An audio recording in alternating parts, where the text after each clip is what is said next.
Wari ase ngasidagi sahi kharagi mamangda thokiba isel amakakta thokiba wari amakhakni. Wari asibu aina khara sembok satoksaraga ithokjabani. Wari asi isel adugi mapana mahaki nupina atapa nupada mayum pangkraba matung nupi atombi ama laurubadagi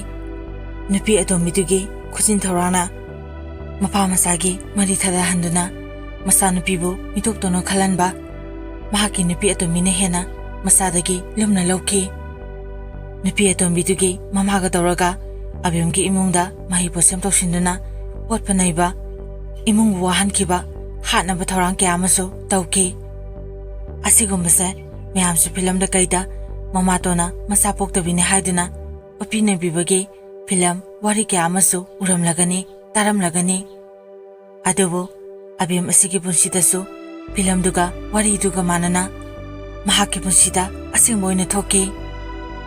mayam wari sitaraga mayamsu abiyamgi damakta bahai amamta haibiramo haina myangmi famdasu hajari wari asi asingmangakta oibana maram oiduna ming noifamna singbadi loina losage haiba yadaba panba yadaba singna samjinjarge haina myangmi famda hajari aigi baba imagi amadi aigi mingdi losage adubu aigi mingse abiyam haina hekta hajage matamado aina class 9 lorakpa 10 karamdaini matamdu botki matamni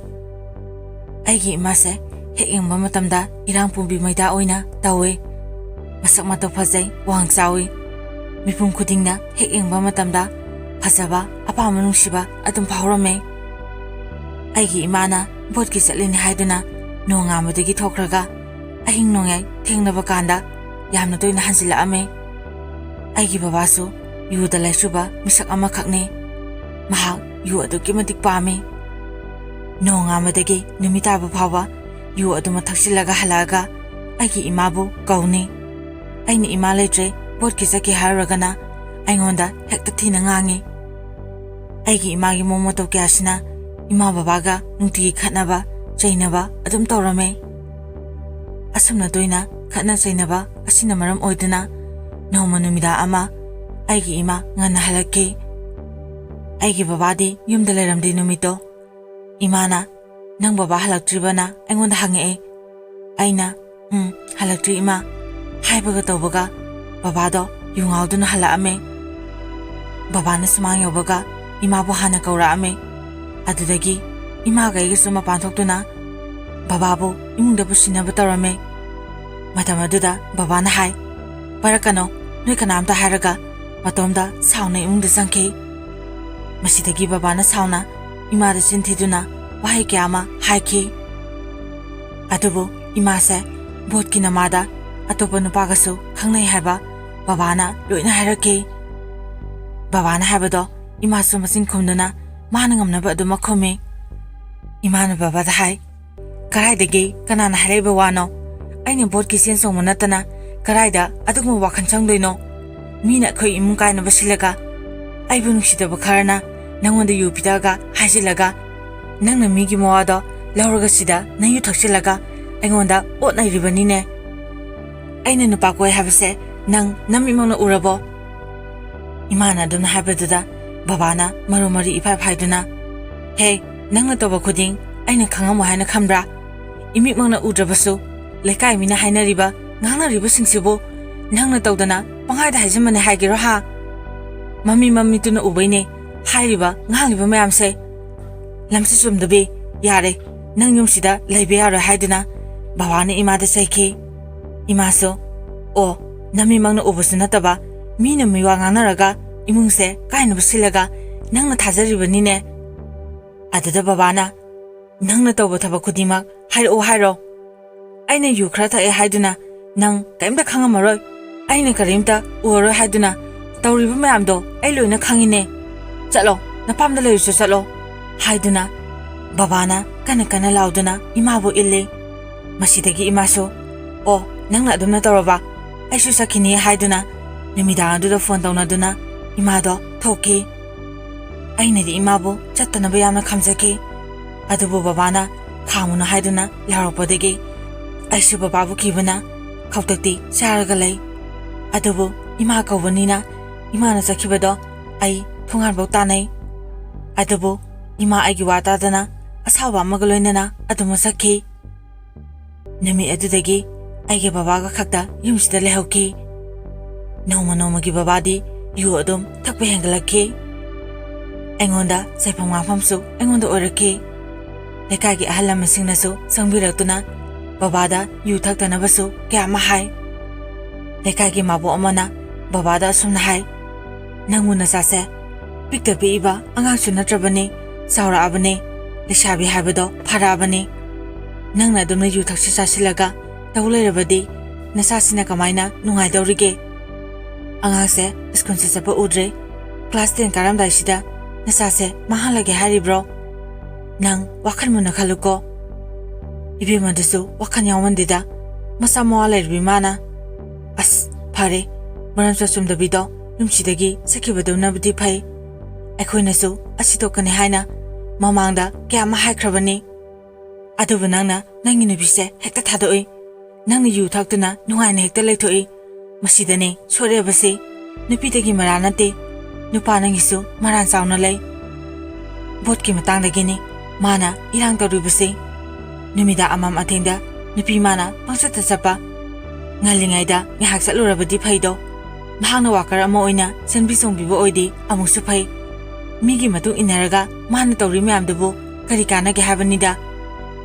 ꯃꯗꯨꯗ ꯕꯕꯥꯅ ꯃꯥꯕꯣꯛꯇ ꯍꯥꯏ ꯃꯥꯕꯣꯛ ꯌꯥꯔꯦꯁꯦ ꯑꯩ ꯂꯣꯏꯅ ꯈꯪꯉꯦ ꯑꯗꯨꯗ ꯃꯥꯕꯣꯛꯇꯨꯅ ꯑꯗꯨꯕꯨ ꯍꯧꯖꯤꯛꯇꯤ ꯄꯨꯝꯅꯃꯛꯇꯣ ꯍꯧꯈ꯭ꯔꯦ ꯍꯧꯖꯤꯛꯇꯤ ꯅꯪ ꯅꯁꯥꯒꯤ ꯈꯜꯂꯣ ꯍꯌꯦꯡꯈꯩ ꯌꯨꯗꯣ ꯊꯛꯀꯅꯨ ꯍꯥꯏꯔꯝꯗꯨꯅ ꯃꯥꯕꯣꯛꯁꯨ ꯆꯠꯈ꯭ꯔꯦ ꯑꯩꯁꯨ ꯕꯕꯥꯗ ꯆꯪꯁꯤꯜꯂꯒ ꯍꯥꯏ ꯕꯕꯥ ꯅꯪ ꯌꯨ ꯊꯛꯄꯁꯦ ꯇꯣꯛꯑꯣ ꯑꯩ ꯏꯃꯥꯟꯅꯕꯤ ꯃꯌꯥꯝꯒꯤ ꯃꯃꯥꯡꯗꯁꯨ ꯑꯩ ꯌꯥꯝꯅ ꯏꯀꯥꯏꯌꯦ ꯁ꯭ꯀꯨꯜꯁꯨ ꯍꯟꯗꯛꯇꯤ ꯀꯥꯗ꯭ꯔꯦ ꯑꯗꯨꯅ ꯑꯣꯖꯥꯁꯤꯡꯅꯁꯨ ꯑꯩꯉꯣꯟꯗ ꯌꯥꯝꯅ ꯆꯩ ꯀ꯭ꯂꯥꯁ 10ꯒꯤ ꯑꯦꯗꯃꯤꯁꯟ ꯐ꯭ꯔꯤꯁꯨ ꯇꯧꯅꯕ ꯍꯥꯏꯔꯛꯏ ꯕꯕꯥ ꯑꯩ 10 ꯀꯥꯔꯅꯨ ꯍꯥꯏꯔꯣ ꯊꯥꯔꯅꯨ ꯍꯥꯏꯔꯣ ꯃꯗꯨꯗ ꯕꯕꯥꯅ ꯑꯩꯉꯣꯟꯗ ꯄꯦꯟꯗꯕ ꯀꯌꯥ ꯑꯃ ꯐꯣꯡꯗꯣꯛꯇꯨꯅ ꯑꯃꯨꯛꯁꯨ ꯃꯀꯣꯛ ꯆꯥꯛꯄꯒꯤ ꯃꯑꯣꯡꯗꯁꯨ ꯁꯥꯎꯅ ꯑꯩꯉꯣꯟꯗ ꯂꯥꯎꯔꯛꯈꯤ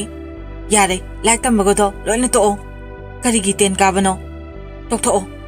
ꯀꯔꯤꯒꯤ ꯂꯥꯏꯔꯤꯛ ꯇꯝꯕꯅꯣ ꯅꯪꯁꯨ ꯅꯌꯨꯝ ꯄꯥꯟꯒꯦꯔꯥ ꯀꯗꯥꯏꯗꯅꯣ ꯆꯠꯀꯦꯁꯨ ꯆꯠꯈ꯭ꯔꯣ ꯅꯃꯥ ꯑꯣꯛꯇꯕꯤꯒꯤ ꯃꯅꯥꯛꯇ ꯂꯩꯒꯦꯁꯨ ꯂꯩꯔꯨꯁꯨ ꯍꯥꯏꯗꯨꯅ ꯕꯕꯥꯅ ꯑꯩꯉꯣꯟꯗ ꯆꯩꯔꯛꯈꯤ ꯑꯩꯁꯨ ꯕꯕꯥꯒꯤ ꯃꯅꯥꯛꯇ ꯂꯩꯕ ꯀꯤꯖꯗꯨꯅ ꯃꯄꯥꯟꯗ ꯑꯗꯨꯃꯛ ꯊꯣꯛꯂꯛꯈꯤ ꯅꯨꯃꯤꯠ ꯑꯗꯨꯗꯒꯤ ꯑꯩ ꯕꯕꯥꯗ ꯁ꯭ꯀꯨꯜ ꯀꯥꯒꯦ ꯈꯣꯠꯀꯦ ꯑꯩ ꯋꯥꯍꯩ ꯑꯃꯠꯇ ꯍꯥꯏꯈꯤꯗ꯭ꯔꯦ ꯑꯁꯨꯝꯅ ꯅꯨꯃꯤꯠꯇꯨꯃ ꯍꯧꯈ꯭ꯔꯦ ꯑꯩꯁꯨ ꯁ꯭ꯀꯨꯜ ꯐꯪꯉꯤ ꯀꯥꯗ꯭ꯔꯦ ꯕꯕꯥꯕꯨ ꯁꯦꯟꯅꯗꯨꯅ ꯑꯗꯨꯃꯛ ꯂꯩꯈꯤ ꯕꯕꯥꯅ ꯑꯗꯨꯝꯅ ꯌꯨ ꯉꯥꯎꯔꯒ ꯂꯩꯔꯕꯅꯤꯅ ꯀꯗꯥꯏꯗꯒꯤ ꯆꯥꯅꯤ ꯕꯕꯥꯁꯨ ꯊꯕꯛ ꯁꯨꯗ꯭ꯔꯦ ꯍꯤꯡꯗꯕ ꯆꯥꯗꯕꯗꯤ ꯌꯥꯗꯦ ꯑꯩꯁꯨ ꯁ꯭ꯀꯨꯜꯗꯤ ꯀꯥꯗ꯭ꯔꯕꯅꯤꯅ ꯂꯥꯏꯔꯤꯛ ꯇꯝꯕꯗꯣ ꯑꯗꯨꯃꯛ ꯇꯣꯛꯄ ꯇꯥꯈꯤ ꯑꯩꯅ ꯄꯤꯁꯛ ꯄꯤꯛꯂꯤꯉꯩꯗꯒꯤ ꯍꯣꯠꯅꯖꯔꯛꯄ ꯄꯨꯝꯕ ꯂꯣꯏꯅꯕ ꯃꯥꯡꯈꯤ ꯑꯁꯨꯝꯅ ꯑꯩ ꯂꯧꯕꯨꯛꯇ ꯂꯩꯀꯥꯏꯒꯤ ꯏꯅꯦ ꯑꯕꯣꯛꯍꯣꯏꯒꯤ ꯃꯇꯨꯡ ꯏꯟꯅꯗꯨꯅ ꯉꯥ ꯐꯥꯕ ꯂꯧ ꯈꯥꯎꯕ ꯑꯩ ꯂꯣꯏꯅ ꯆꯠꯈꯤ ꯃꯈꯣꯏꯅꯁꯨ ꯑꯩꯕꯨ ꯅꯨꯡꯁꯤꯕꯤꯕꯒꯤ ꯄꯨꯕꯤꯈꯤ ꯍꯤꯡꯅꯕꯒꯤ ꯂꯥꯟꯐꯝꯗ ꯅꯨꯄꯥ ꯑꯣꯏꯒꯦꯔꯥ ꯅꯨꯄꯤ ꯑꯣꯏꯒꯦꯔꯥ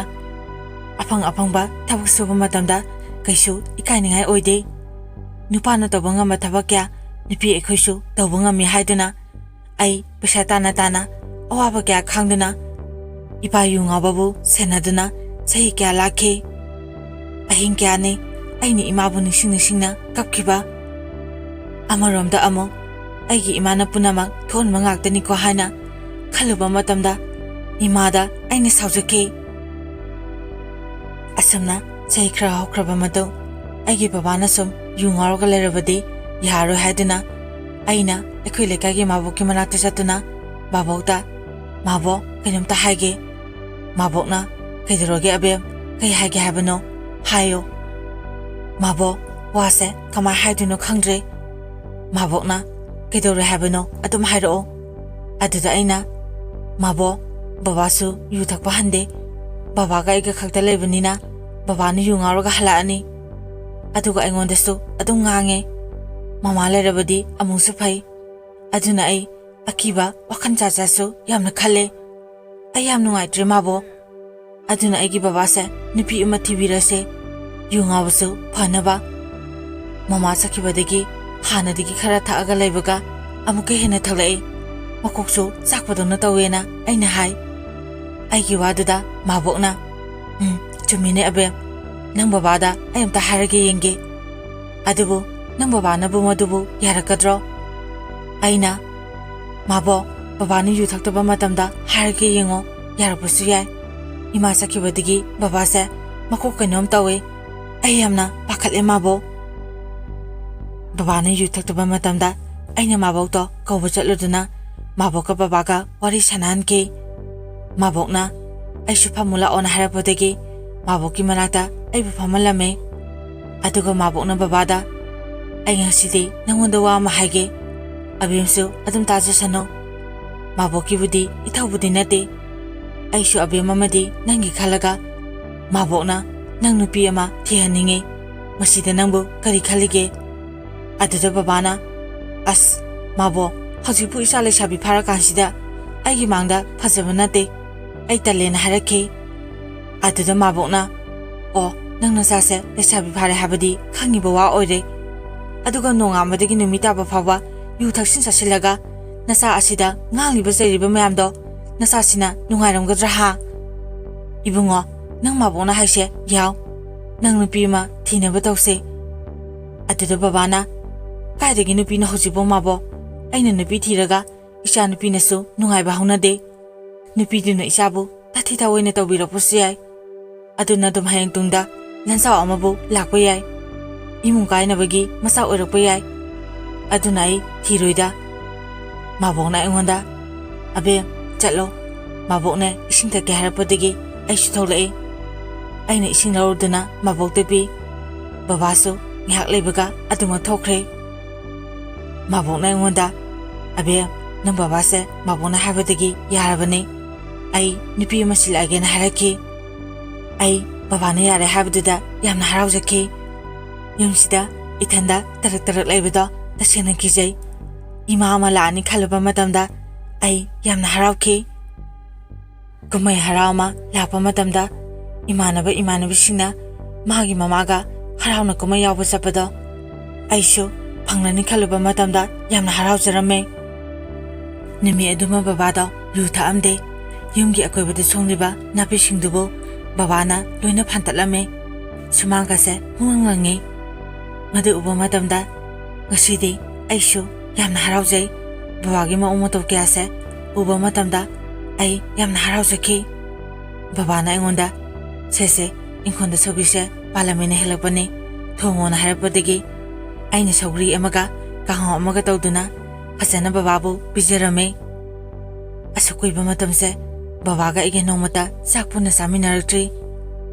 ꯉꯁꯤꯗꯤ ꯆꯥꯛꯁꯨ ꯄꯨꯟꯅꯁꯨ ꯆꯥꯃꯤꯟꯅꯩ ꯃꯤꯀꯨꯞ ꯑꯗꯨꯗ ꯑꯩꯅ ꯑꯩꯒꯤ ꯏꯃꯥꯕꯨ ꯅꯤꯡꯁꯤꯡꯂꯛꯈꯤ ꯑꯗꯨꯕꯨ ꯑꯩ ꯕꯕꯥꯅ ꯁꯥꯎꯔꯛꯀꯅꯤ ꯈꯟꯗꯨꯅ ꯋꯥꯗꯤ ꯑꯃꯠꯇ ꯍꯥꯏꯗ꯭ꯔꯤ ꯇꯨꯃꯤꯟꯅ ꯂꯩꯈꯤ ꯃꯌꯥꯝ ꯑꯩꯒꯤ ꯕꯕꯥꯒꯤ ꯉꯁꯤꯒꯤ ꯒ꯭ꯌꯥꯟ ꯈꯨꯇꯥꯁꯦ ꯑꯩ ꯃꯤꯠꯇꯒꯤ ꯄꯤꯐꯥꯎ ꯇꯥꯈꯤꯕ ꯈꯪꯍꯧꯗꯦ ꯑꯁꯨꯝꯅ ꯍꯧꯖꯤꯛꯇꯤ ꯕꯕꯥꯗꯤ ꯌꯨꯗꯤ ꯊꯛꯈꯤꯗ꯭ꯔꯦ ꯃꯥꯕꯣꯛꯅꯁꯨ ꯕꯕꯥꯒꯤ ꯅꯨꯄꯤ ꯑꯃ ꯁꯦꯝꯕꯤꯔꯝꯃꯦ ꯕꯕꯥꯒꯤ ꯅꯨꯄꯤꯁꯤꯁꯨ ꯃꯌꯨꯝ ꯄꯥꯜꯂꯨꯔꯒ ꯅꯨꯄꯥ ꯃꯌꯨꯝꯒ ꯈꯠꯅꯗꯨꯅ ꯃꯄꯥꯝꯗ ꯍꯜꯂꯛꯑꯒ ꯂꯩꯕꯅꯦꯅ ꯍꯥꯏ ꯃꯥꯕꯣꯛꯅ ꯍꯥꯏꯕꯗ ꯅꯨꯄꯤꯁꯦ ꯌꯥꯝꯅ ꯐꯩꯌꯦꯅ ꯍꯥꯏ ꯃꯥꯕꯣꯛꯀꯤ ꯃꯌꯥꯝꯕꯒꯤ ꯅꯨꯄꯤꯒꯤ ꯃꯃꯥꯟꯅꯕꯤꯅꯤ ꯃꯣꯏꯗ ꯁꯦꯝꯍꯟꯕꯅꯦꯅ ꯍꯥꯏ ꯑꯁꯨꯝꯅ ꯅꯣꯡꯃ ꯃꯥꯕꯣꯛꯅ ꯑꯩꯈꯣꯏꯗ ꯆꯥꯛ ꯑꯃ ꯁꯦꯝꯕꯤꯔꯝꯃꯦ ꯅꯨꯄꯤꯗꯨꯒ ꯕꯕꯥꯒ ꯑꯩꯒꯁꯨ ꯄꯨꯟꯅ ꯁꯛꯈꯪꯍꯟꯅꯕ ꯍꯥꯏꯗꯨꯅ ꯅꯨꯄꯤꯗꯨꯁꯨ ꯃꯥꯕꯣꯛꯀ ꯂꯥꯛꯈꯤ ꯑꯩꯈꯣꯏꯁꯦ ꯅꯨꯃꯤꯠ ꯑꯗꯨꯗ ꯁꯛꯈꯪ ꯃꯥꯏꯈꯪꯅꯗꯨꯅ ꯋꯥꯔꯤ ꯄꯨꯝꯕ ꯂꯣꯏꯅ ꯂꯤꯅꯔꯝꯃꯦ ꯃꯌꯥꯝ ꯅꯨꯄꯤꯁꯦ ꯏꯃꯥꯇꯣꯟ ꯍꯥꯏꯅ ꯍꯦꯛꯇ ꯍꯥꯏꯖꯒꯦ ꯑꯩꯒꯤ ꯏꯃꯥꯇꯣꯟꯁꯦ ꯉꯁꯤ ꯑꯍꯥꯟꯕ ꯊꯦꯡꯅꯕ ꯎꯅꯕꯅꯤ ꯌꯥꯝꯅ ꯐꯕ ꯃꯥꯜꯂꯤ ꯍꯦꯛ ꯌꯦꯡꯕ ꯃꯇꯝꯗꯁꯨ ꯅꯨꯡꯁꯤꯕ ꯐꯥꯎꯏ ꯑꯁꯨꯝꯅ ꯅꯨꯃꯤꯠꯇꯣ ꯍꯧꯈ꯭ꯔꯦ ꯕꯕꯥ ꯑꯃꯗꯤ ꯏꯃꯥꯇꯣꯟ ꯐꯣꯟꯗ ꯋꯥꯔꯤ ꯁꯥꯕꯁꯨ ꯑꯗꯨꯝ ꯍꯧꯔꯝꯃꯦ ꯑꯩꯒꯁꯨ ꯏꯃꯥꯇꯣꯟꯒ ꯋꯥꯔꯤ ꯑꯗꯨꯝ ꯁꯥꯟꯅꯩ ꯑꯩꯅ ꯏꯃꯥꯇꯣꯟꯕꯨ ꯂꯥꯛꯑꯣ ꯍꯥꯏꯅ ꯌꯥꯝꯅ ꯇꯣꯏꯅ ꯍꯥꯏ ꯑꯗꯨꯕꯨ ꯕꯕꯥꯁꯦ ꯒ꯭ꯌꯥꯟ ꯌꯥꯝꯅ ꯇꯥꯈ꯭ꯔꯦ ꯅꯤꯁꯥꯒ ꯑꯃꯠꯇ ꯆꯥꯈꯤꯗ꯭ꯔꯦ ꯅꯣꯡꯃ ꯅꯨꯃꯤꯗꯥꯡ ꯑꯃꯗꯤ ꯕꯕꯥꯅ ꯏꯃꯥꯇꯣꯟꯕꯨ ꯄꯨꯗꯨꯅ ꯂꯥꯛꯈꯤ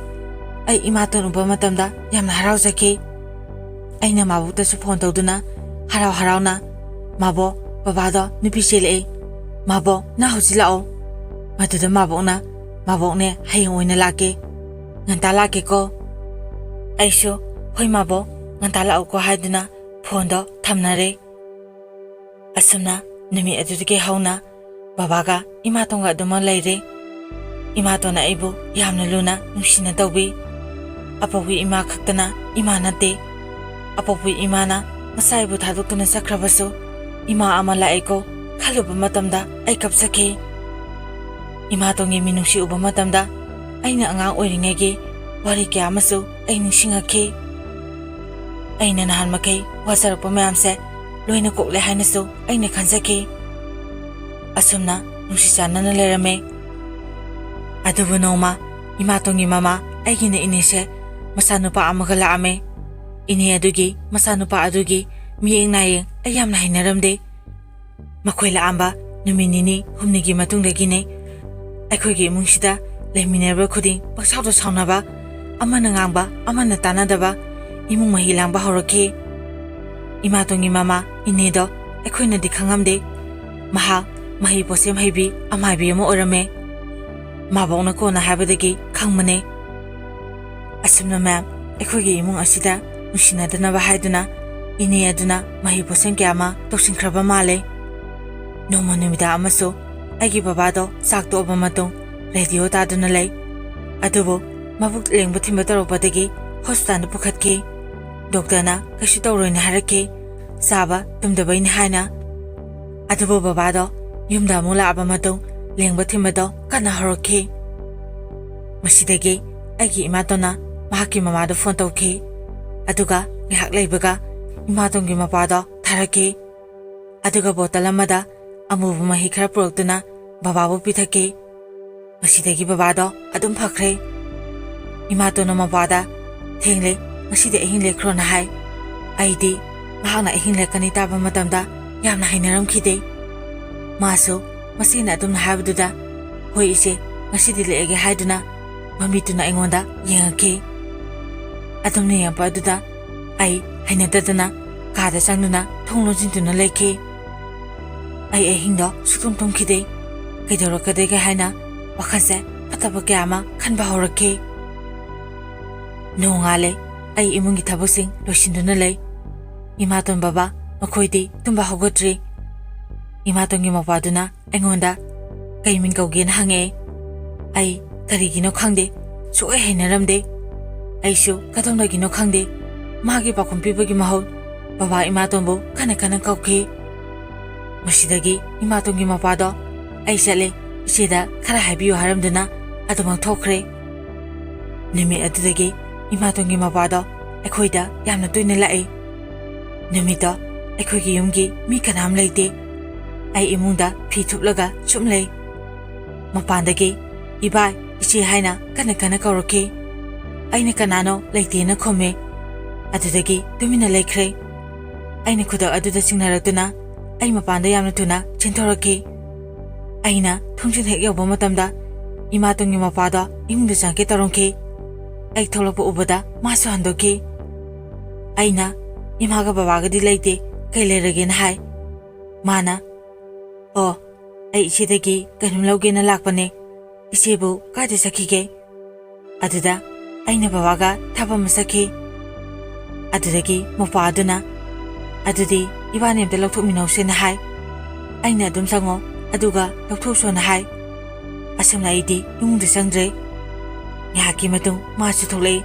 aduga salage haiduna adumu sakre. Magi maongdo ai wakhanda pokchinda singnei. Pot ama launi haiduna sangkhraga karisu pudana sakhibaduda ai isase pangkwada pakhatle.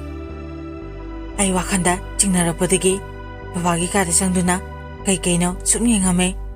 Adubu kaisum leibadi uramde. Yahak leibaga baba ima hoisu hale. Aina babada baba imatongi mapado miyeng nayeng kainum itok tawi ayamna hainade. Yumsida tuina lakpadusu lakano hayo haina aina babada hai. Babana masi leibagi laksarine nakhoi nasinana ngaktani. Mahak laasu hara hara kauduna fajana kauna ngangno. Adumna babaga igi wari sanabado imatondu tarapa male. Imatona aigi upana imungsida nangonda kaidoroge. Ipana masi egi nakta yumsida lakpa matamda nangna thingbagi kari hak lege nangna napadaga harido haiduna imaton aingoda saiba horake aishu imaton ai samna sum haibane aigi wa mar thatuna imaton hai yare taningre aina dinangse yam phana khalobane aina yumsida heklakkiba numi adudagi nangse isamakni ko haina yamna nusina luna tawjakibane aduga nangna de ekhoibu phatana khaliba oreko nangna samna haigera hairera ngasaisu ipala ame hai nangi wai wata duna ipado sauduna salena engoda haireine nang ipada kari haruge babada mo asinduna nasanu pina tawrise nang somta yengo khara ngango nang su sumaina yaya na somta honge hairo imatona adumna habududa babana engondi yanga hairake karino namana hairisibo nang ngasai namagi mopala pa matamda kari haruge aduda aina baba ekesu haidie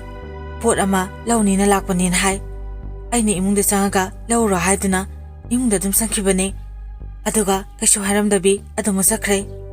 ai mangoda kesu haide mano oidaba nganglini baba imatona kari nasintiba ipado nangdono nasintiba oidaba ngangba mina tene he nangso nama masintiba oidaba ngangbi lamsan aidibidu lauduna nasinthirene ha adumna harapaduda babana imatonda khupana thake aduga saike imatona o nasasigi misik sangma natro aingonda phau khupana tharaba phai haiduna isau langlanduna imungda phalawna sangke babana hai taningde sabung ngangliba nachindo tugai raha ai amuso isase pakhatle baba yare to migi mamangda phajade haiduna baba do tumina leikhre namisu tarakle imatondi phamungdagi sui hendura khidre aina sa isingdo rephau imaton sakhumdasu sangamde babana namado saksar su hayudana harapodegi aina so hoi haiduna ima kawi adubu imatondo khumamde adudagi aina babada baba imado khumakti engonda sabo male baba namta kawo matuda babana hai nang tadro kawrise saksarase habanine nanado yam kanbra hababu nangasi agi khuta siniko nangna khra gyan tagadra haraga angangsiga manaraga nangna hena sathirine atumna habaduda imatona sakto aisaningde noi dum saba kaidoge wika kori debu kaigino saningda danane khumaktribado masidagi babana phare haiduna engonda bema charsilao kaurano saningde torine ko namaina sasarane harake babaga igana chaksaringai imatondo yumgi mamaga wari sanabatai asumna ekhoisu sakto e aishu imungi thabosing losinduna tumba changle baba su changkhre adubu imatoni numito sa aduma sakhidre ahingi matamne aigi manganda baba naibu khori metun halame ai makeup thawtuna ai tumthaba sunga yadana hosiki mangdo karino haiduna pakhana wakhankanuna lekhe nongan baga aina babada mangi wari do lirame matuda babana karim khalano makumangni haiduna harake asumna isu imungi thabosing torame imatondi yahau thena hogalaktuna ngasidi phikhara suona aingonda harake aishu imana habnina aishu hoi haiduna imatongi phironsingdo subirame imatona ngaside ai yumlomda thaba masakani napaga igisu kaunade nangna khara napada hayo haiduna haramduna imungda sangkhre aishu babada imatongi wado harame bawaso magi apamba tawjarasano hanadi yam phabo ningubane adubu madi mahupubi lenamom orame karinungi laurubano habado baba yaure aina bababu themjile imaton yamna phai kashi tawra haina asumna sa isingsu ai thongbo losinduna imatondo chaksa thoga losinduna sakre babasu labutu sakhe aduga ma'am ayumda ithanda lebase hojikti yamna hinadre hanadi ithanda ni lerebase hoji yumse kanum itaw tawba male masidagi ai ekoi lekagi mabu hagi yumda ai setlame ꯑꯗꯨꯒ ꯃꯥꯕꯣꯛꯀꯁꯨ ꯋꯥꯔꯤ ꯁꯥꯟꯅꯔꯝꯃꯤ꯫ ꯃꯥꯕꯣꯛꯅ ꯑꯩꯉꯣꯟꯗ "ꯑꯕꯦꯝ, ꯂꯥꯏ ꯑꯝꯇꯪ ꯈꯣꯏꯔꯝꯊꯣꯛꯁꯤ꯫ ꯅꯃꯥꯇꯣꯟꯒꯤ ꯃꯃꯥꯗꯨꯅ ꯋꯥꯁꯤꯡ ꯁꯣꯏꯗꯅ ꯇꯧꯔꯝꯒꯅꯤ ꯍꯥꯏꯅ ꯃꯥꯕꯣꯛꯅ ꯊꯥꯖꯩ꯫ ꯅꯃꯥꯇꯣꯟꯗꯣ ꯌꯥꯝꯅ ꯐꯕꯅꯤ꯫ ꯅꯃꯥꯇꯣꯟꯒꯤ ꯍꯟꯗꯛ ꯍꯣꯡꯉꯛꯏꯕ ꯃꯑꯣꯡ ꯃꯇꯧ ꯀꯌꯥꯗꯨꯅ ꯇꯥꯛꯄꯗꯤ ꯃꯃꯥ ꯃꯥꯕꯤꯗꯨꯒꯤ ꯈꯨꯖꯤꯟ ꯊꯧꯔꯥꯡ ꯑꯣꯏꯒꯅꯤ ꯍꯥꯏꯅ ꯃꯥꯕꯣꯛꯅ ꯈꯜꯂꯤ꯫ ꯃꯥꯕꯣꯛ ꯃꯥꯏꯕ ꯑꯃ ꯊꯤꯔꯛꯀꯦ, ꯑꯗꯨꯒ ꯌꯦꯡꯊꯣꯛꯁꯤꯅ ꯍꯥꯏꯔꯛꯈꯤ꯫ ꯑꯩꯁꯨ ꯍꯣꯏ ꯍꯥꯏꯗꯨꯅ ꯌꯨꯝꯗ ꯍꯜꯂꯛꯑꯝꯃꯤ꯫ ꯑꯩꯅ ꯌꯨꯝꯗ ꯍꯜꯂꯛꯄ ꯃꯇꯝꯗ ꯏꯃꯥꯇꯣꯟꯒ ꯏꯃꯥꯇꯣꯟꯒꯤ ꯃꯃꯥ, ꯑꯩꯒꯤꯅ ꯏꯅꯦ ꯑꯗꯨꯒ ꯇꯧꯔꯒ ꯑꯩꯈꯣꯏꯒꯤ ꯃꯥꯡꯒꯣꯟꯗ ꯂꯥꯏ ꯈꯨꯔꯨꯝꯗꯨꯅ ꯂꯩꯔꯝꯈꯤ꯫ ꯃꯗꯨ ꯎꯕ ꯃꯇꯝꯗ ꯑꯩ ꯏꯁꯥꯁꯦ ꯄꯪꯄꯥꯗ ꯄꯥꯈꯠꯂꯦ꯫ ꯑꯗꯨꯕꯨ ꯑꯩ ꯇꯨꯃꯤꯟꯅ ꯑꯗꯨꯝ ꯆꯪꯉꯝꯃꯤ꯫ ꯑꯩ ꯎꯕ ꯃꯇꯝꯗ ꯏꯃꯥꯇꯣꯟꯗꯣ ꯏꯄꯥ ꯄꯥꯈꯠꯈꯤ꯫ ꯏꯃꯥ ꯍꯣꯏꯁꯨ ꯂꯥꯏ ꯈꯨꯔꯨꯝꯕ ꯂꯣꯏꯗꯨꯅ ꯑꯩꯉꯣꯟꯗ ꯌꯥꯝꯅ ꯑꯐꯕꯤ ꯁꯥꯗꯨꯅ "ꯏꯆꯥꯕꯨ ꯀꯥꯏꯗ ꯆꯠꯂꯨꯒꯦ? ꯅꯪ ꯕꯕꯥꯁꯨ ꯂꯩꯔꯝꯗꯦ." "ꯏꯃꯥ, ꯑꯩ ꯃꯥꯕꯣꯛ ꯍꯣꯏꯗ ꯆꯠꯂꯨꯕꯅꯦ." "ꯑꯗꯣ ꯏꯃꯥ ꯀꯩꯒꯤ ꯂꯥꯏ ꯈꯨꯔꯨꯝꯃꯤꯅꯣ?" "ꯏꯃꯥꯅ ꯏꯃꯨꯡꯁꯦ ꯗꯁꯥ ꯌꯥꯝꯅ ꯐꯠꯇꯦ, ꯃꯤꯒꯤ ꯃꯤꯍꯨ ꯌꯥꯝꯅ ꯂꯩ ꯍꯥꯏꯗꯨꯅ ꯏꯃꯥꯗ ꯂꯥꯏ ꯈꯨꯔꯨꯝꯍꯟꯕꯅꯦ." ꯑꯩꯅ "ꯑꯣ" ꯍꯥꯏꯔꯒ ꯑꯃꯨꯛ "ꯏꯅꯦ, ꯂꯥꯏ ꯈꯨꯔꯨꯝꯕ ꯂꯣꯏꯔꯕꯣ?"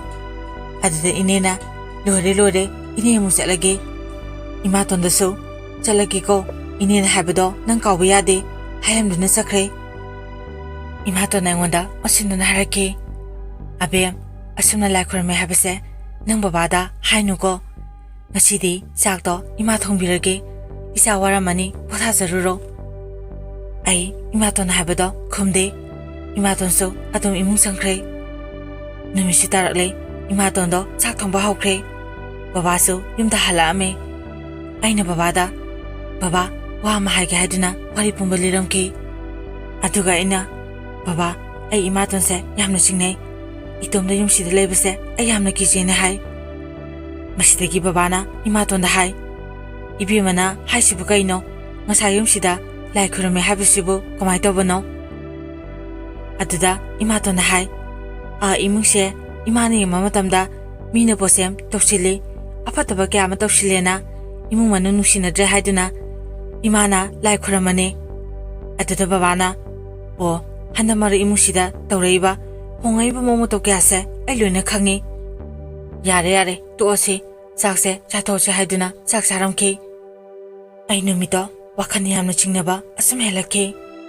ꯑꯩ ꯏꯇꯣꯝꯇ ꯂꯩꯕ ꯃꯇꯝꯗꯁꯨ ꯏꯁꯥꯁꯦ ꯄꯥꯈꯠꯄ, ꯑꯀꯤꯕ ꯀꯌꯥ ꯑꯃ ꯇꯧꯔꯛꯈꯤ꯫ ꯅꯨꯃꯤꯠꯇꯨꯒꯤ ꯅꯣꯡꯉꯥꯟꯕꯗꯒꯤꯅꯤ ꯑꯩꯒꯤ ꯕꯕꯥꯁꯨ ꯍꯥꯟꯅꯒ ꯃꯥꯟꯅꯔꯛꯇ꯭ꯔꯦ꯫ ꯏꯃꯥꯇꯣꯟꯅ ꯍꯥꯏꯕ ꯈꯨꯗꯤꯡꯃꯛ ꯂꯣꯏꯅ ꯏꯜꯂꯛꯈꯤ꯫ ꯕꯕꯥꯅ ꯑꯩꯕꯨꯁꯨ ꯃꯆꯥꯅꯤ ꯈꯟꯗꯕꯤꯗ ꯑꯇꯣꯞꯄ ꯃꯤꯇꯣꯞ ꯑꯃꯗ ꯉꯥꯡꯗꯕ ꯋꯥꯍꯩ ꯀꯌꯥ ꯑꯃꯁꯨ ꯑꯩꯉꯣꯟꯗ ꯆꯩꯕ ꯉꯥꯡꯕ ꯇꯧꯔꯛꯈꯤ꯫ ꯑꯩꯅ ꯈꯤꯇꯪ ꯁꯣꯏꯕꯒ ꯕꯕꯥꯅ ꯍꯥꯟꯅ ꯍꯦꯛꯇ ꯆꯩꯕꯅ ꯍꯜꯂꯛꯈꯤ꯫ ꯑꯩꯅ ꯕꯕꯥꯗ ꯍꯥꯏꯖꯈꯤ, "ꯕꯕꯥ, ꯑꯩꯁꯦ ꯅꯨꯡꯁꯤꯗ꯭ꯔꯕꯣ? ꯑꯄꯣꯛꯄꯤ ꯅꯆꯥꯕꯨ ꯃꯤꯔꯥꯏꯔꯤꯕ ꯀꯩꯒꯤꯅꯣ?" ꯑꯗꯨꯕꯨ ꯕꯕꯥ ꯑꯩꯒꯤ ꯋꯥꯗꯣ ꯇꯥꯗꯦ꯫ ꯑꯩꯉꯣꯟꯗ ꯑꯗꯨꯝ ꯍꯦꯟꯅ ꯆꯩꯗꯨꯅ ꯉꯥꯡꯈꯤ, ꯐꯨꯁꯨ ꯐꯨꯈꯤ꯫ ꯕꯕꯥꯅ ꯑꯃꯨꯛꯐꯥꯎ ꯐꯨꯔꯛꯇꯕ ꯑꯩꯁꯦ ꯉꯁꯤꯗꯤ ꯕꯕꯥꯅ ꯑꯩꯕꯨ ꯃꯈꯨꯠꯃꯛꯅ ꯄꯦꯟꯅ ꯐꯨꯈꯤ꯫ ꯑꯗꯨꯅ ꯐꯨꯔꯛꯄ ꯑꯗꯨꯗ ꯏꯃꯥꯕꯨ ꯌꯥꯝꯅ ꯅꯤꯡꯁꯤꯡꯉꯛꯈꯤ꯫ ꯑꯗꯨꯒ ꯑꯩ ꯄꯦꯟꯅ ꯀꯞꯆꯈꯤ꯫ ꯍꯟꯗꯛ ꯃꯔꯛ ꯏꯃꯨꯡꯁꯦ ꯌꯥꯝꯅ ꯍꯣꯡꯉꯤ꯫ ꯑꯩꯒꯤ ꯀꯥꯗꯁꯨ ꯇꯝꯅꯕ ꯀꯌꯥ ꯑꯃꯁꯨ ꯇꯧꯔꯛꯈꯤ꯫ ꯑꯩ ꯇꯨꯝꯐꯝ ꯆꯥꯐꯝ ꯈꯪꯉꯝꯗꯦ꯫ ꯃꯪꯗꯁꯨ ꯑꯀꯤ ꯑꯀꯤꯕ ꯃꯪ ꯀꯌꯥ ꯑꯃꯁꯨ ꯃꯪꯉꯛꯈꯤ꯫ ꯏꯃꯥꯇꯣꯟꯅ ꯑꯣꯠꯄꯤꯕꯗ ꯅꯠꯇꯅ ꯑꯩꯕꯨ ꯍꯦꯛ ꯄꯣꯛꯄꯤꯔꯤꯕ ꯏꯄꯥꯅ ꯐꯥꯎ ꯑꯩꯕꯨ ꯑꯣꯠꯂꯛꯈꯤ꯫ ꯑꯩ ꯏꯁꯥꯁꯦ ꯏꯇꯣꯝꯇ ꯁꯤꯈ꯭ꯔꯁꯤꯔꯥ ꯍꯥꯏꯅꯁꯨ ꯑꯃꯨꯛꯁꯨ ꯈꯜꯂꯛꯈꯤ꯫ ꯍꯧꯖꯤꯛꯇꯤ ꯌꯨꯝꯁꯤꯗ ꯑꯩꯒꯤ ꯀꯅꯥꯁꯨ ꯂꯩꯇ꯭ꯔꯦ꯫ ꯕꯕꯥꯁꯨ ꯍꯧꯖꯤꯛ ꯃꯆꯥ ꯑꯩꯕꯨ ꯎꯕ ꯃꯇꯝꯗ ꯑꯁꯥꯎꯕ ꯍꯥꯏꯕꯗꯣ ꯑꯣꯏꯔꯦ꯫ ꯑꯩꯒ ꯋꯥꯔꯤ ꯁꯥꯟꯅꯕꯁꯨ ꯁꯨꯡꯌꯥ ꯌꯥꯔꯝꯗꯦ꯫ ꯕꯕꯥꯁꯦ ꯋꯥꯈꯜ ꯑꯃꯗ ꯑꯗꯨꯝ ꯂꯩꯈ꯭ꯔꯦ꯫ ꯅꯣꯡꯃ ꯏꯃꯥꯇꯣꯟꯅ ꯑꯩꯕꯨ ꯌꯥꯝ ꯁꯥꯊꯤꯅ ꯐꯨꯗꯨꯅ ꯌꯨꯝꯗꯒꯤ ꯆꯠꯈ꯭ꯔꯣ ꯍꯥꯏꯅꯁꯨ ꯏꯟꯊꯣꯔꯛꯈꯤ꯫ ꯏꯃꯥꯇꯣꯟꯅ ꯑꯗꯨꯝꯅ ꯇꯧꯕꯗꯣ ꯕꯕꯥꯗꯤ ꯀꯩꯁꯨ ꯍꯥꯏꯗꯦ, ꯇꯨꯃꯤꯟꯅ ꯑꯗꯨꯃꯛ ꯌꯦꯡꯗꯨꯅ ꯂꯩꯈꯤ꯫ ꯑꯩ ꯃꯥꯡꯒꯣꯜ ꯃꯆꯤꯗ ꯐꯝꯗꯨꯅ ꯀꯞꯇꯨꯅ ꯂꯩꯈꯤ꯫ ꯍꯟꯗꯛ ꯃꯔꯛ ꯑꯩꯉꯣꯟꯗ ꯇꯧꯔꯤꯕ ꯃꯌꯥꯝꯁꯦ ꯂꯩꯀꯥꯏꯒꯤ ꯃꯤꯁꯨ ꯂꯣꯏꯅꯕ ꯈꯪꯉꯤ꯫ ꯑꯗꯨꯅ ꯕꯕꯥ ꯏꯃꯥꯇꯣꯟꯗ ꯊꯤꯅ ꯊꯤꯅ ꯉꯥꯡꯕ ꯍꯧꯔꯛꯈꯤ꯫ ꯑꯗꯨꯅ ꯉꯥꯡꯉꯛꯄꯗꯨꯗ ꯏꯃꯥꯇꯣꯟ ꯕꯕꯥꯗꯤ ꯑꯩꯉꯣꯟꯗ ꯍꯦꯟꯅ ꯑꯗꯨꯝ ꯁꯥꯎꯕ ꯍꯦꯟꯒꯠꯂꯛꯈꯤ꯫ ꯑꯁꯨꯝꯅ ꯑꯩꯈꯣꯏꯒꯤ ꯏꯃꯨꯡꯗ ꯑꯍꯣꯡꯕ ꯀꯌꯥꯁꯤ ꯂꯥꯛꯄꯗꯒꯤ ꯃꯥꯕꯣꯛꯅ ꯃꯁꯤꯗꯤ ꯀꯥꯟꯅꯔꯣꯏ ꯍꯥꯏꯗꯨꯅ ꯃꯥꯏꯕ ꯑꯃ ꯇꯥꯟꯅꯔꯒ ꯂꯥꯏ ꯀꯌꯥ ꯑꯃꯁꯨ ꯈꯨꯔꯨꯝꯊꯣꯛꯈꯤ꯫ ꯏꯃꯥꯇꯣꯟꯒ ꯏꯅꯦꯒꯅ ꯇꯥꯟꯅꯔꯒ ꯑꯩꯒꯤ ꯕꯕꯥꯕꯨ ꯉꯥꯎꯆꯠꯅꯅꯕ ꯉꯥꯎꯇ꯭ꯔꯪ ꯐꯩꯍꯜꯂꯒ ꯍꯥꯠꯅꯕꯁꯨ ꯇꯧꯔꯝꯈꯤ꯫ ꯄꯣꯠꯁꯟ ꯀꯌꯥ ꯑꯃꯁꯨ ꯇꯧꯁꯤꯜꯂꯝꯈꯤ꯫ ꯃꯥꯕꯣꯛꯅ ꯕꯕꯥꯗ ꯂꯥꯏ ꯈꯨꯔꯝꯅꯕ ꯍꯥꯏ, ꯑꯗꯨꯕꯨ ꯕꯕꯥꯗꯤ ꯌꯥꯗꯦ꯫ ꯃꯥꯕꯣꯛꯅ ꯀꯣꯟꯅ ꯇꯞꯅ ꯊꯦꯝꯗꯨꯅ ꯕꯕꯥꯕꯨ ꯄꯨꯗꯨꯅ ꯂꯥꯏ ꯈꯨꯔꯝꯊꯣꯛꯈꯤ꯫ ꯑꯁꯨꯝꯅ ꯇꯧꯕꯗꯒꯤꯔ ꯈꯪꯗꯦ, ꯕꯕꯥꯁꯦ ꯍꯧꯖꯤꯛꯇꯤ ꯒ꯭ꯌꯥꯟ ꯇꯥꯔꯛꯄꯒꯨꯝ ꯇꯧꯈꯤ꯫ ꯏꯃꯥꯇꯣꯟꯒꯤ ꯐꯠꯇꯕ ꯀꯌꯥꯗꯣ ꯕꯕꯥꯁꯨ ꯈꯪꯉꯛꯄꯗꯒꯤ ꯏꯃꯥꯇꯣꯟꯕꯨ ꯕꯕꯥꯅ ꯇꯥꯟꯊꯣꯛꯈꯤ꯫ ꯑꯗꯨꯕꯨ ꯃꯌꯥꯝ ꯍꯥꯏꯖꯕꯒꯤ ꯋꯥꯅꯤ, ꯏꯃꯥ ꯀꯥꯏꯅꯕꯒꯤ ꯑꯋꯥꯕ ꯃꯔꯛꯇ ꯏꯃꯥꯇꯣꯟ ꯀꯥꯏꯅꯕꯒꯤ ꯕꯕꯥꯅ ꯋꯥꯕꯗꯣ ꯑꯩꯁꯨ ꯈꯪꯉꯦ꯫ ꯑꯗꯨꯅ ꯑꯩꯅ ꯑꯃꯨꯛ ꯃꯥꯕꯣꯛꯇ ꯍꯥꯏꯖꯈꯤ, ꯏꯃꯥꯇꯣꯟꯕꯨ ꯀꯧꯁꯤꯟꯕꯤꯌꯨ ꯍꯥꯏꯅ꯫ ꯑꯁꯨꯝꯅ ꯍꯥꯏꯅꯔꯤꯉꯩ ꯏꯃꯥꯇꯣꯟꯗꯣ ꯌꯨꯝꯗ ꯃꯊꯟꯇ ꯂꯥꯛꯈꯤ꯫ ꯑꯗꯨꯒ ꯕꯕꯥꯗ ꯃꯥꯅ ꯇꯧꯈꯤꯕꯁꯤꯡꯗꯣ ꯂꯥꯜꯂꯦ ꯍꯥꯏꯗꯨꯅ ꯕꯕꯥꯒꯤ ꯃꯈꯣꯡ ꯄꯥꯏꯗꯨꯅ ꯈꯨꯔꯨꯝꯗꯨꯅ ꯀꯞꯈꯤ꯫ ꯑꯁꯨꯝꯅ ꯇꯧꯕꯗꯒꯤ ꯃꯤꯑꯣꯏꯕꯒꯤ ꯃꯤꯅꯨꯡꯁꯤ ꯌꯦꯡꯗꯨꯅ ꯏꯃꯥꯇꯣꯟꯕꯨ ꯕꯕꯥꯅ ꯂꯧꯁꯤꯟꯈꯤ꯫ ꯍꯧꯖꯤꯛꯇꯤ ꯑꯩꯈꯣꯏ ꯄꯨꯟꯅ ꯅꯨꯡꯁꯤꯅꯅ ꯑꯗꯨꯃꯛ ꯂꯩꯃꯤꯟꯅꯔꯤ꯫ ꯑꯗꯨꯕꯨ ꯏꯃꯥꯇꯣꯟꯒꯤ ꯃꯃꯥ ꯏꯅꯦꯗꯣ ꯕꯕꯥ ꯑꯃꯗꯤ ꯑꯩ ꯑꯃꯗ ꯁꯥꯎꯋꯦ ꯍꯥꯏꯕꯁꯦ ꯑꯩꯈꯣꯏꯁꯨ ꯈꯪꯉꯤ꯫ ꯑꯗꯨꯅ ꯀꯣꯟꯅ ꯊꯪꯗ ꯀꯔꯤ ꯇꯧꯔꯛꯄ, ꯀꯔꯤ ꯑꯣꯏꯔꯛꯀꯗꯒꯦ ꯍꯥꯏꯕ ꯈꯪꯕ ꯉꯝꯗꯦ꯫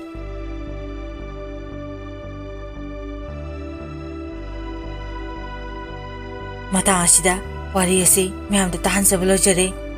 ꯋꯥꯔꯤ ꯑꯁꯤꯕꯨ ꯄꯥꯊꯣꯛꯆꯕ ꯃꯇꯝꯗ ꯁꯣꯏꯈꯤꯕ ꯂꯥꯟꯈꯤꯕ ꯌꯥꯎꯔꯕꯁꯨ ꯃꯌꯥꯝꯅ ꯉꯥꯛꯄꯤꯌꯨ, ꯑꯃꯗꯤ ꯃꯌꯥꯝꯅ ꯆꯦꯅꯦꯜ ꯑꯁꯤꯕꯨ ꯅꯨꯡꯁꯤꯕꯤꯗꯨꯅ ꯂꯥꯏꯛ, ꯁꯦꯌꯔ ꯑꯃꯗꯤ ꯁꯕꯁꯀ꯭ꯔꯥꯏꯕ ꯇꯧꯕꯤꯌꯨ꯫ ꯑꯔꯣꯏꯕꯗ ꯃꯌꯥꯝ ꯄꯨꯝꯅꯃꯛꯄꯨ ꯏꯀꯣꯛꯅꯅ ꯈꯨꯔꯨꯝꯖꯔꯤ꯫